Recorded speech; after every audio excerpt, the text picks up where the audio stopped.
After more than 100 witness interviews and tens of thousands of pages of documents, that is the single greatest impression that we are left with.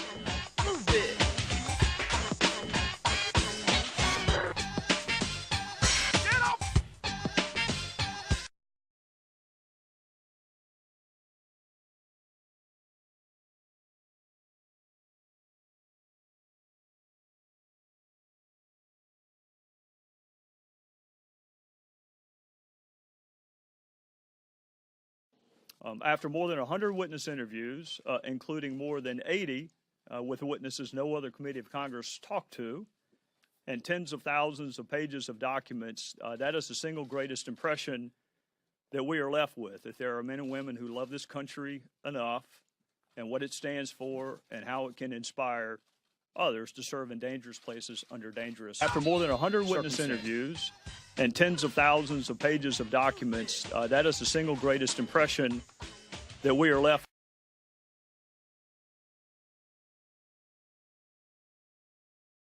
with. After more than 100 witness interviews, including more than 80 with witnesses no other committee of Congress talked to, and tens of thousands of pages of documents, that is the single greatest impression that we are left with.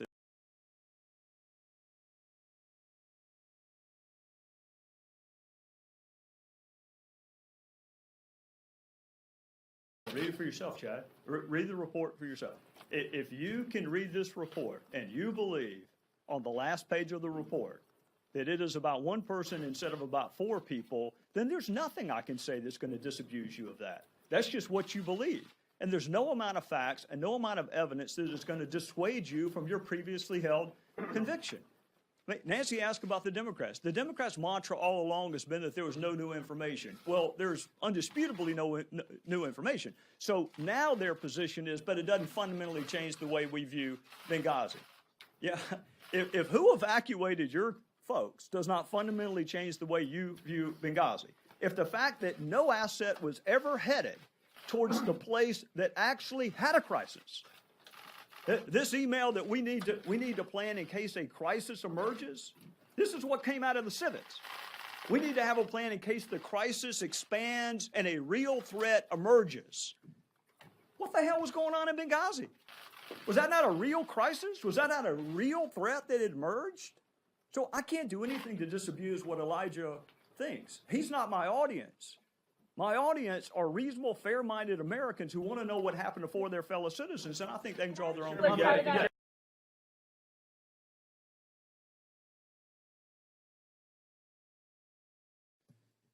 There were only 3 assets that ever made it to Benghazi: 2 unarmed drones and the team from Tripoli who deployed themselves.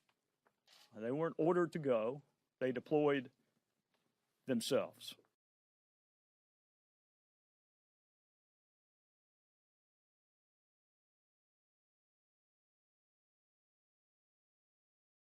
The chairman mentioned that before the attack ended, no military assets were headed towards Benghazi. But what did start before the attack was over was the political spin.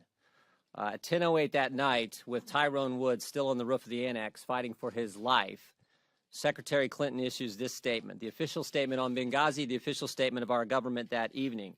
Some have sought to justify this vicious behavior as a response to inflammatory material on the internet. We know that statement was misleading because an hour later she told her daughter, terrorists killed 2 of our people today. The next day she tells the Egyptian Prime Minister, we know the film had nothing to do with it. It was a planned attack, not a protest. And this public-private contrast continues for days.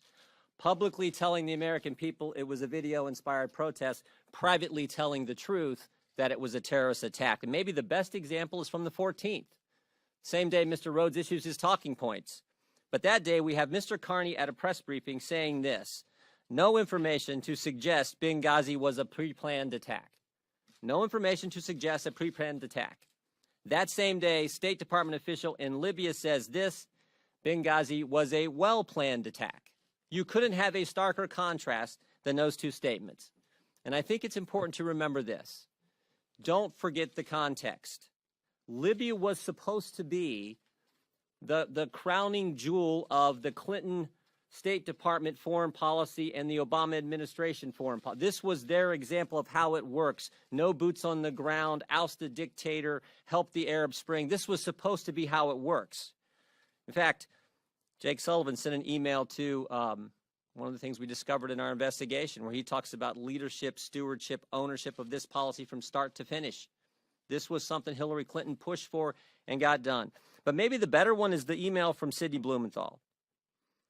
A few days after Gaddafi has been removed, he sends an email to the secretary, and he says, this is a big moment. You should do a press event, even if it's in the driveway of your vacation home. And he finishes the email with this statement. This is a big moment. You are vindicated. Don't wait. Help Cleo now. Cleo, of course, is the goddess of history. So they were committed to this. They were invested in this. This was it. This was how it's supposed to work in their administration and their State Department. And they were so committed, it didn't matter that there were 200 security incidents between the time Blumenthal sent the email and when the terrorist attack happens. It didn't matter that one diplomatic security agent went to Benghazi, did his service, and came back. And when he came back, he said this, it's a suicide mission. Quote, everybody there is going to die. It didn't matter that on August 17th of 2012, 3.5 weeks before the attack, Beth Jones sends a memo to Secretary Clinton, and she uses terms, she talks about the uptick in violence in eastern Libya and talks about urgency, lawlessness, widespread violence. They didn't matter because they were committed to this policy. And then it happens. Then it happens. A terrorist attack, and it's a terrorist attack on September 11th, 2012. Days before, Vice President Biden had said, GM's alive, bin Laden's dead. The president had this narrative that al-Qaeda's on the run, but now they got a terrorist attack. And they have to mislead the American people because it's 56 days before an election, their legacy's on the line, and she has the goddess of history looking over her shoulder. So they mislead the American people. The Benghazi report is out after an extensive 2-year investigation. The Republican majority on the House Select Committee released its report that presents striking evidence the Obama administration made several mistakes during, before, and after the attacks, as well as perhaps misleading the public afterward.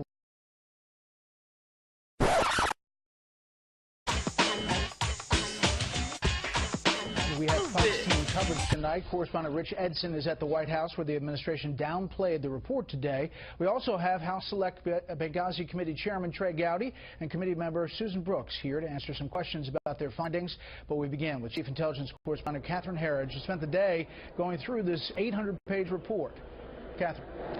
Brett, the Republican report for the first time identified a key meeting at the White House on the night of the attacks at approximately 7:30 p.m. Eastern, which include then Secretary of State Clinton, who was the only cabinet member who participated, and the focus was not on immediate military help. Nothing could have reached Benghazi because nothing was ever headed to Benghazi. No U.S. military asset was ever deployed to Benghazi despite the order of the Secretary of Defense. At that time, the attack had 5 hours yet to go. Foreign Service Officer Sean Smith was dead. Ambassador Chris Stevens was missing. And former Navy SEALs Ty Woods and Glenn Doherty, who would later die defending the CIA base, were still alive. But the administration worried about how the Libyans would react. They're as concerned, actually more concerned, about whether they're going to be offending the Libyan government by how it is that this rescue is proposed to take place than whether the rescue is actually successful. And there was concern the Libyans would find the rescue team's military uniforms insulting. One commander testified he and his Marines changed in and out of their uniforms 4 times. That if it was your son or your daughter or one of your family members or friends who were on the ground that night and you watched the actions in Washington, D.C., you'd have every right to be disgusted.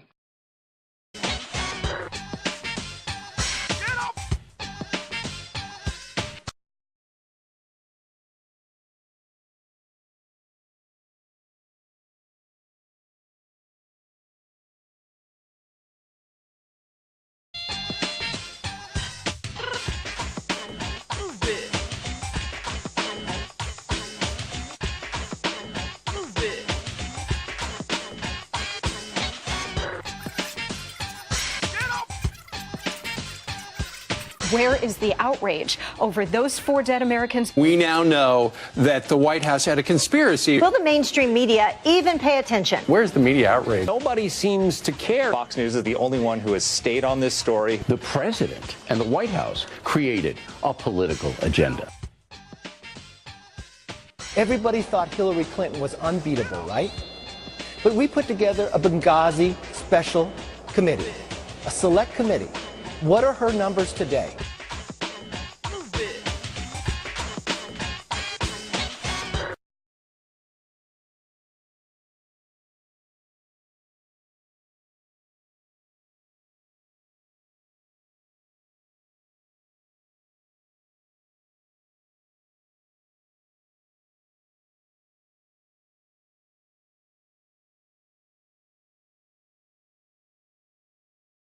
But collectively and individually, all 7 of us believed that there were more questions to ask, that there were more answers to acquire, more witnesses to interview, more documents to access. And this report validates that belief. There is new information on what happened in Benghazi, and that information should fundamentally change the way you view what happened in Benghazi.